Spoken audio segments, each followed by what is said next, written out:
You need a hug. I kinda do. Oh. Cody, what are you doing? Let's kill her. Kill me?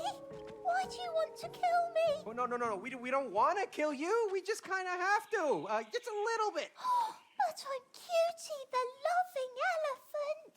I love Rose, and Rose loves me. I don't want to die. I know, but we have no choice. I'm sorry. No. This is gonna be ugly. Hello everyone, StealthyShiroean here, and today I'm bringing you my review of It Takes Two. Hazelight developed It Takes Two with EA acting as publisher and released it in March of 2021. It's a co-op action-adventure game following two parents who are going to get a divorce, only to find themselves turned into dolls.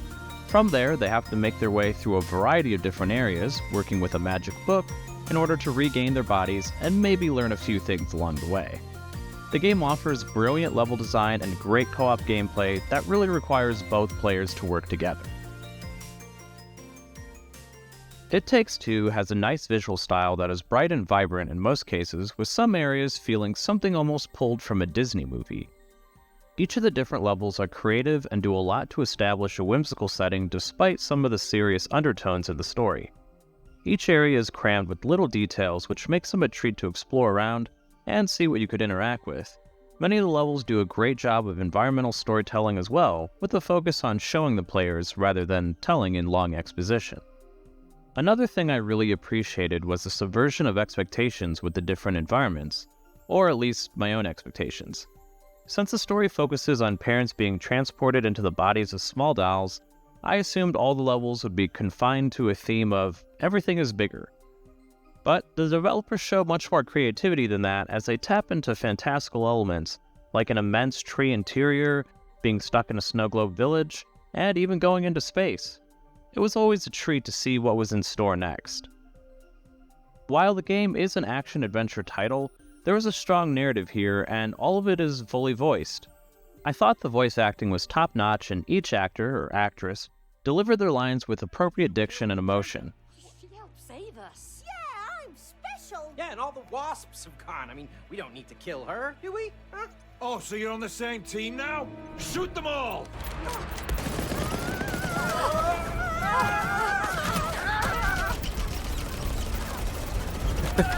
Hey, North! Good luck. Hey! Take us with you! Hey! We just saved your furry ass! Come on, Cody! This really elevated the title for me. I think if it had been purely a co-op game, I wouldn't have been as interested in trying it out if it didn't have a well-executed story.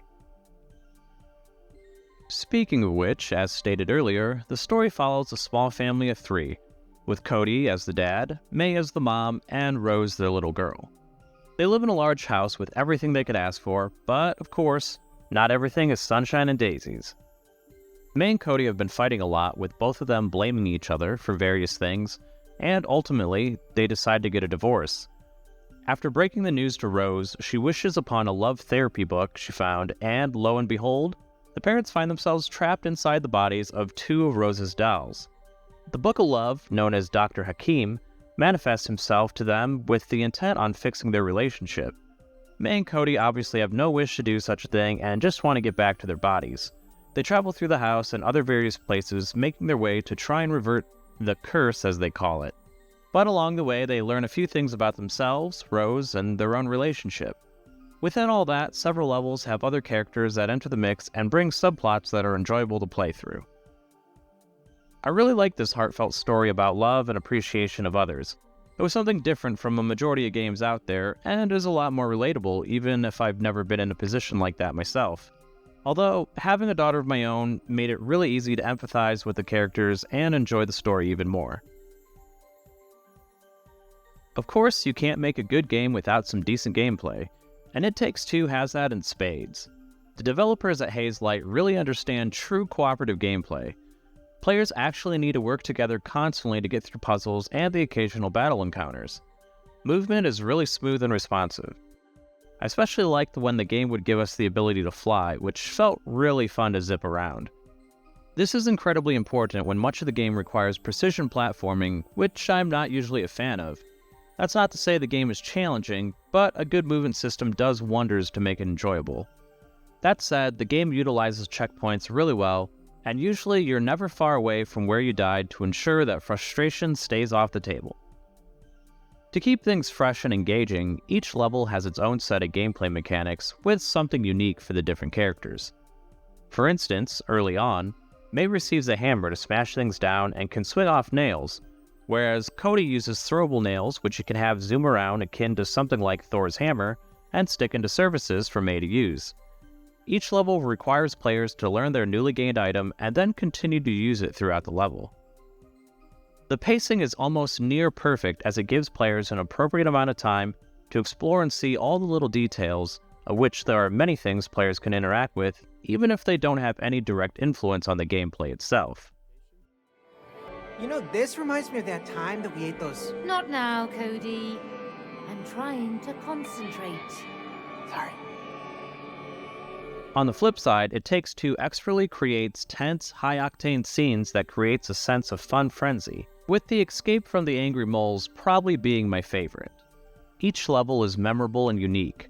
There are several little Easter eggs scattered throughout, as well as obvious nods of inspiration to other games, such as the top-down dungeon crawl inspired from the likes of Diablo or other action RPGs.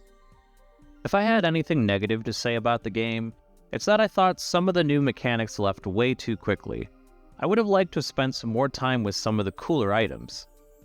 Last thing to mention on the gameplay is the inclusion of minigames to break things up and offer a little competitive flair in its cooperative gameplay.